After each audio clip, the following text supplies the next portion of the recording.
There are good games and bad ones, but these, they mark chapters of your life. These are the kind of experiences when you're over with, you wish you could erase your memory just to feel that first time again. They aren't just must-plays, they're soul checks. And if you're a human, you owe it to yourself to feel every single one.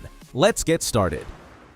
This is God of War, where a retired Greek godslayer moves to Norse lands, grows a glorious beard, and falls in love. Kratos used to scream his way through Olympus, killing gods one by one. Now he's trying to teach his son how to shoot a bow. Let's talk gameplay, because this isn't just hack and slash, it's symphonic violence. Every fight feels handcrafted. You've got the Leviathan axe, which honestly might be the most satisfying weapon ever coded into existence. You can throw it and recall it with some of the smoothest animations you've ever seen, making you smile and proud of yourself for buying this game. The best part? You never get bored. 1 minute you're solving puzzles with your axe like it's Zelda with muscles, next you're opening hidden realms with wild side quests, and 5 minutes later you're fighting a literal dragon. It just does not stop being fun. This game is a masterpiece. If you've got a heart, a pair of hands, and access to a console, you owe it to yourself to take this journey. And trust me, you won't regret it, no matter who you are.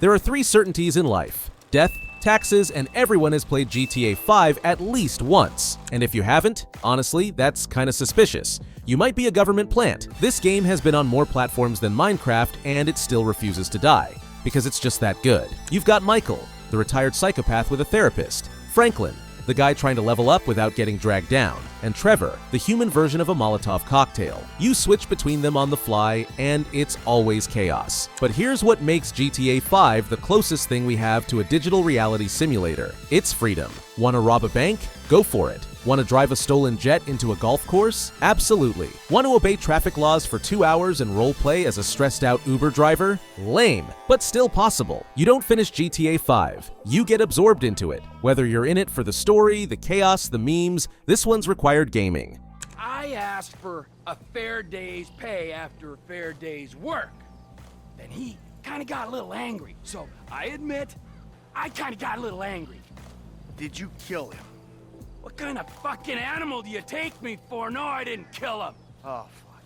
But I did kidnap his wife.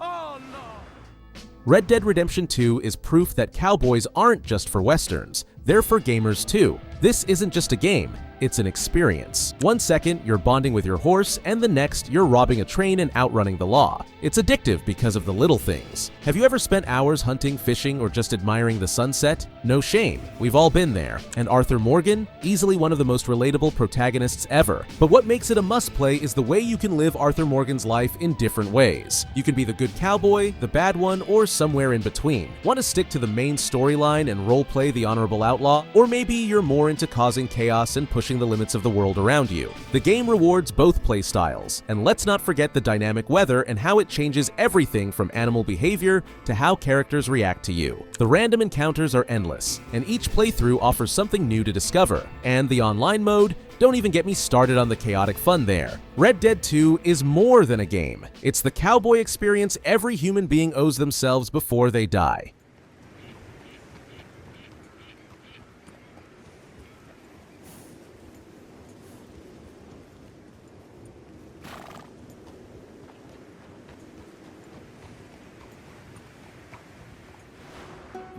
This one is not just a game either. It's a trauma simulator disguised as a masterpiece. The Last of Us grabs your heart, drop kicks it through a window, and somehow makes you say thank you after. It starts with one of the most gut-wrenching intros ever made. The writing? Flawless. The acting? Emmy-worthy. And the world? So detailed, so believable, you'll start side-eyeing your neighbors when they cough. And the gameplay? Oh, it's nasty, but in the best way possible. Every bullet matters, and every bottle you throw feels like a tactical decision. Stealth kills are so cool, crafting is awesome, and the clickers? Yeah, they can easily haunt your dreams. But above all that, it's the story. The bond between Joel and Ellie. It's not just heartwarming, it's soul-carving. You laugh with them, you cry with them, and you question everything with them. Every bag of flesh capable of feeling emotions must experience this game. It's not just about surviving a world gone wrong, it's about finding something worth living for in the middle of it.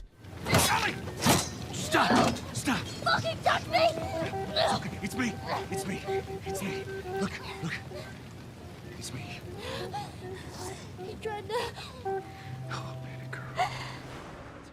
I bet you knew this one was coming. You play as Geralt of Rivia, a monster hunter in a world that's grim, gritty, and full of danger. But it's not just about killing monsters. This game's about making tough choices that shape Geralt's world and his relationships. The plot is deep, the side quests are immersive, and the world is so massive that you could spend hours exploring. And here's the thing. This game doesn't just ask you to make choices, it makes you live with them. Every path, every fight, every awkward romance scene on a stuffed unicorn, it sticks with you. If you've never walked the muddy streets of Novigrad or gotten drunk with fellow witchers while wearing your lover's clothes, I'm sorry, but you haven't experienced one of the greatest digital journeys ever crafted by mankind.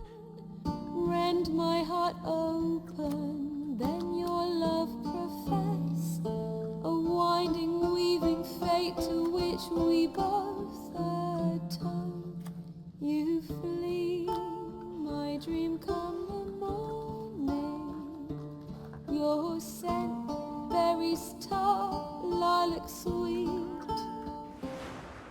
This game redefined open-world gameplay, letting you tackle challenges in your own way. Want to storm a fortress or glide off a mountain? Go for it. The combat is fluid, the puzzles are ingenious, and the exploration is endless. Every corner of the map has something cool to discover. From hidden shrines to quirky NPCs. It's the kind of game that makes you lose track of time and possibly your responsibilities. If there's one thing Breath of the Wild nailed, it's that feeling of discovery. You don't just play this game, you live it. The freedom this game offers is why it's still top-tier replayable. Plus, the shrines, Korok seeds, and side quests are sprinkled so perfectly throughout that even after 100 hours, you still feel like there's more to uncover. This game rewards curiosity in a way few others do, with hidden treasures around every corner and even more ways to tackle the same challenges.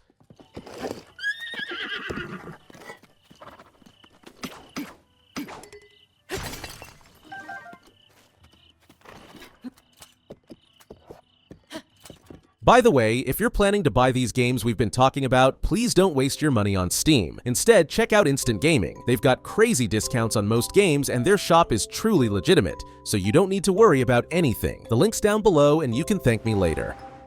If humanity had to preserve just one game in a time capsule for aliens to find, it should be Minecraft. This isn't just a game, it's a sandbox for your soul. Punch a tree, build a house, accidentally let a creeper inside and lose everything. Then do it all over again, but this time with better walls and more stress. Minecraft gives you this big, blocky, infinite world and says, do anything you can think of. Build the Eiffel Tower, survive on a tiny island eating potatoes, or get yourself some slaves. Want to automate a chicken farm that generates 10,000 eggs a second? You're insane, but we got you. It's whatever you make it. Chill building game, hardcore survival grind, competitive PvP server where 12-year-olds destroy your pride. It's all in there. There's crafting, mining, exploring, redstone engineering, scary caves, ancient cities, and an actual dragon fight at the end. With all that, surely you'll find something to keep you hooked for hours. Whether you're 5 or 55, you're gonna love the pure soul of this game.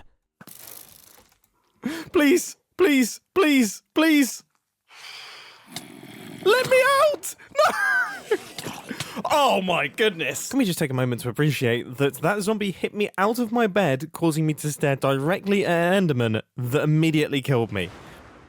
Let's make things a little challenging. Well, a little bit more than a little. Anyways, it's Elden Ring. This game took the world by storm, combining the best elements of Dark Souls with an open world design that lets you explore a vast, haunting landscape filled with danger and mystery. You play as the Tarnished, someone tasked with reclaiming the shattered Elden Ring. The world is rich with lore, the combat is tough but fair, and the sense of freedom is unmatched. The world of the Lands Between is massive, but not just in size, in mystery. You're not following a quest marker, you're following your curiosity. Every cave, ruin, mountain, swamp, or suspicious glowing pot is waiting to either reward you or ruin you. If you're into challenging gameplay, stunning visuals, and lore that'll have you piecing together the story for hours, then this one is for you. And when you finish it, you've got permanent bragging rights. Like, go ahead, tell your friends, strangers at the bus stop, classmates, grandpa, and anyone you see now on.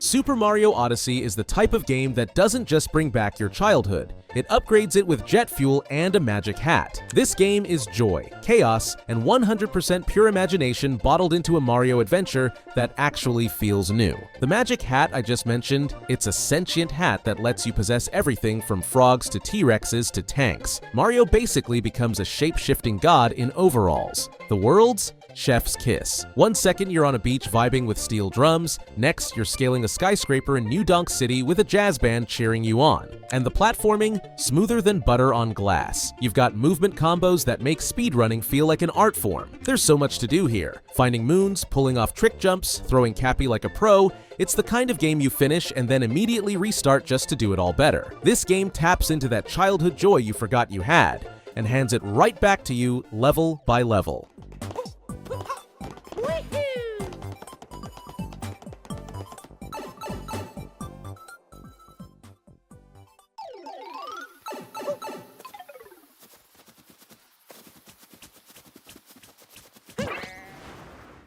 You ever play a puzzle game so smart it makes you feel smart just for showing up?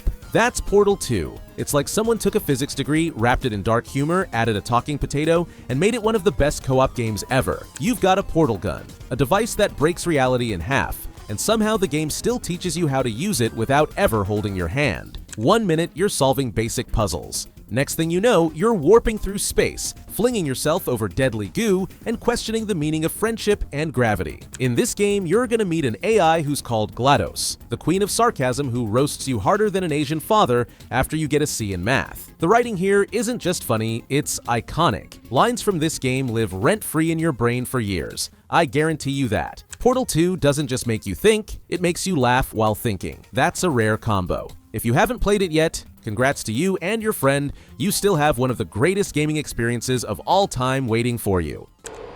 This next test involves turrets. You remember them, right? They're the pale spherical things that are full of bullets. Oh wait, that's you in 5 seconds. Good luck. Uncharted 4 is the action-adventure game that feels like you're starring in your own blockbuster movie. You're Nathan Drake, a treasure hunter who's also a master of parkour, and somehow a guy who gets into more crazy situations than anyone in real life should ever get into. It's got everything: climbing, shooting, explosions, more treasure than you can shake a stick at, and some of the best storytelling in gaming. Seriously, if you haven't played this yet, you've been living under a rock. The game nails that balance between crazy action and emotional depth. You'll be hanging off cliffs, fighting bad guys, dodging bullets, but then the story hits you with those quiet moments as well. But the gameplay? Smooth as butter on a hot skillet. Combat feels like an action movie, with seamless parkour, brutal takedowns, and gunplay that's tight enough to make you feel like the world's most badass treasure hunter. And the multiplayer? You can also run around and shoot your friends with a grappling hook. If you haven't played this, you're missing out on one of the best adventures anyone can ever experience. Here, take the wheel. What? Get out of your goddamn mind. Yeah, probably.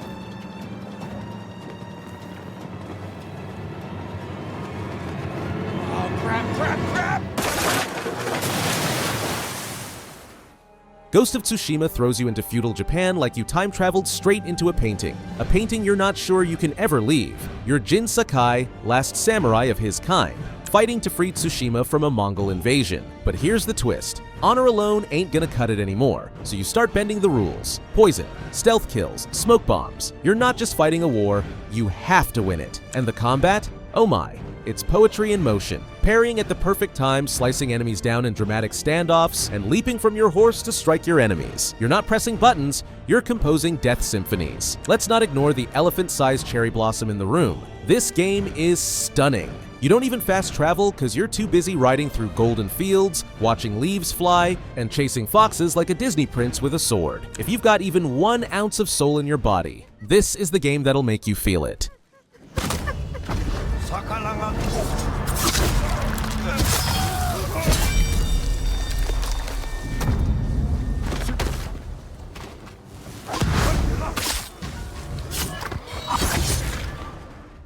You ever experienced something so clean, so intense, So downright insane that you forget how to blink? That's Resident Evil 4 Remake. It's not just a glow-up, it's a full-blown resurrection of one of the greatest games ever made. You're Leon Kennedy, professional zombie killer, certified women magnet, and the only man alive who can drop a one-liner while blocking a chainsaw with a knife. You're sent to rescue the president's daughter from a creepy village full of infected cult freaks. Nothing can go wrong, right? The action here is surgical. Every shot feels impactful. Every knife parry, hype as hell. They somehow made the gameplay modern without losing any of the original's charm. It's tense, fast, fluid, and the vibe, dripping with atmosphere. Creepy castles, mutated bosses, villagers that scream in Spanish before trying to shank you. It's glorious. Plus, the president's daughter I mentioned, she's named Ashley, a company who's actually helpful now, unlike the original game. If you enjoy the horror genre the tiniest bit, you should already be downloading this one.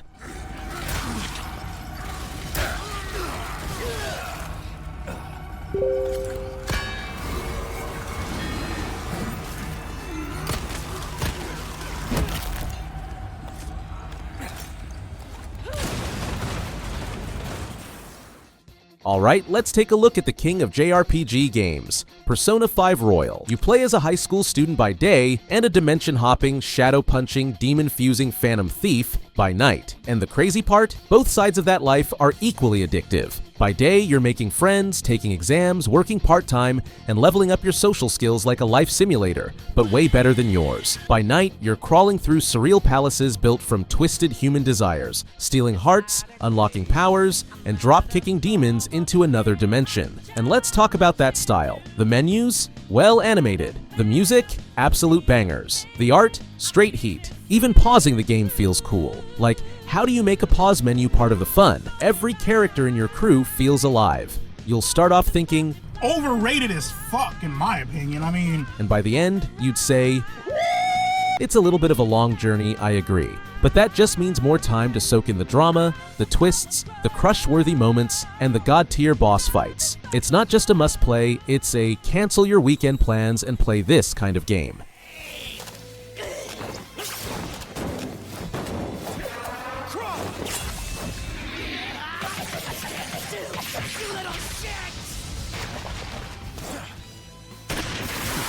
Real quick, if you're enjoying this, hit that like button and maybe sub. Takes a second, but helps a ton. Final Fantasy VII Remake.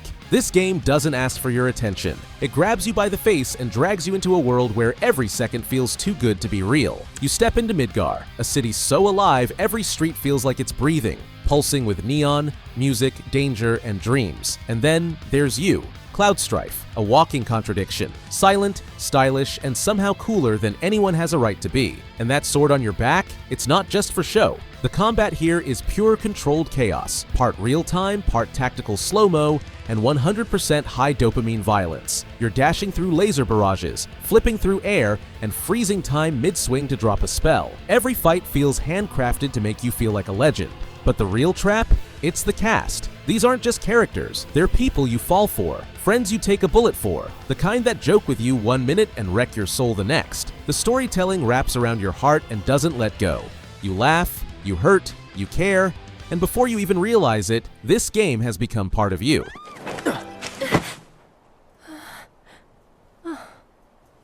My hero. Never a dull moment with you. That a compliment? Not really. Thank you.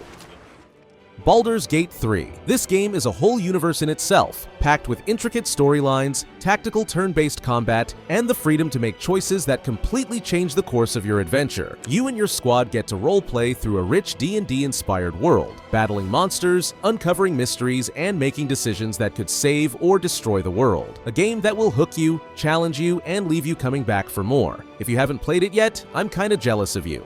You, my special assistant. Come on up. What? No, don't you dare.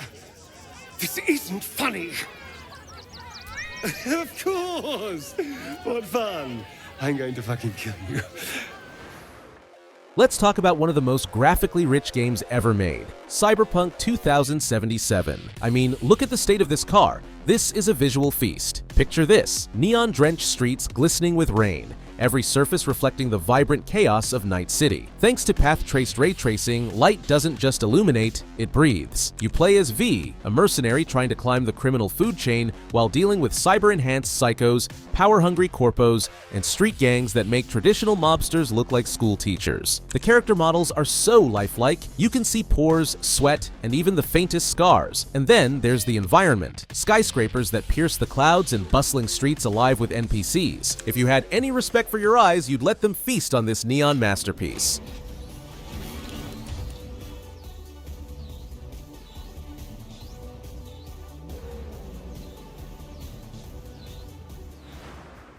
If a roguelike was handcrafted by the gods, it would be Hades. Fluid combat? Check. Addictive progression? Check. A story that actually gets better every time you die? Big check. But what really sets Hades apart is how it blends tight gameplay with rich storytelling, something most roguelikes don't even attempt. Every run inches you closer to escaping the underworld. But dying isn't just a reset, it's part of the journey. New dialogues, character interactions, and even evolving relationships make every attempt feel fresh. Plus, the game's art style and voice acting are next level, giving Greek mythology a modern, stylish twist. 675. Let me guess, they want me to fight all the way through the underworld, having used the Pact of Punishment to my bedchambers to make the going even more treacherous than it already is, and if I succeed, they'll reward me with some sort of useless trinket. Whether you're experimenting with different weapons or unlocking powerful boons from the Olympian gods, Hades delivers on every front. If gaming had a pantheon, Hades would sit on its throne of flames, and every human should kneel at least once.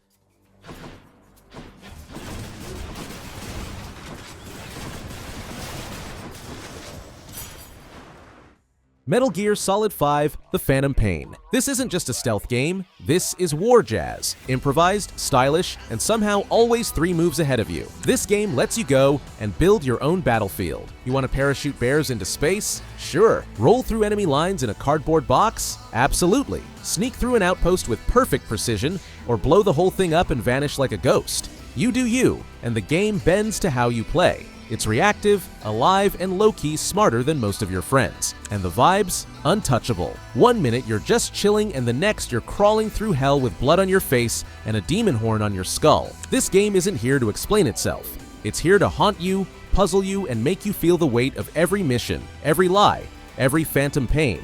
Every human should play this, not just for the gameplay, but to understand how games can echo long after the credits roll, keeping you awake at nights. We gave her a light. She took the short way down. Who are you? Who am I? You're talking to yourself. Been watching over you for 9 years. You can call me Ismail. What the hell is going on? Well, the good news is, you're in the land of the living. Bad news? Whole world wants you dead. On your feet, soldier. Imagine you wake up in a stranger's spaceship with an armor cracked and a war lost, and Earth hanging by a thread, and you're the only one who can save it. Not much pressure, right? Halo Infinite doesn't waste time. It drops you into a massive alien ring world, hands you a grappling hook, and says, kill him. 1 second you're scaling a mountain. Next you're hijacking an alien ship midair like you're starring in Mission Impossible. And trust me, it's incredibly cool. Now the gunplay of this game? Chef's kiss. Explosions boom, enemies scream, and every weapon hits like it's got something to prove. You're not just fighting grunts and brutes. You're writing your own blockbuster with every firefight. And the best part? It never tells you what to do. You carve your own path, plan your own chaos, and always come out on top like the unstoppable legend you are. If you've ever wanted to feel like a one-man army in space, this one's waiting, and you do owe it to your inner hero.